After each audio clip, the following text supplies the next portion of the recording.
Alam nyo ba, may mga salitang wala namang pangalan at wala ring intensyong tukuyin ka.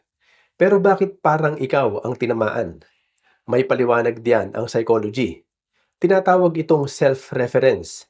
Kapag ang isang impormasyon ay may pagkakatulad sa sarili nating karanasan, ugali o sitwasyon, mas madali natin itong maiugnay sa sarili at mas malalim natin itong napoproseso. Halimbawa, may nagsabi lang, may mga taong ayaw umamin kapag nagkamali. General statement lang yon. Pero kung may bahagi nito na nakikita mo sa sarili mo, pwedeng bigla kang mapaisip. Ako ba ang sinasabi nito? May research din tungkol sa egocentric bias.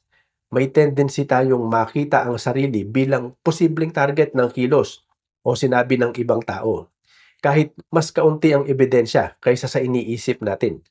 Kaya tandaan, magkaiba ang tinamaan at pinatatamaan.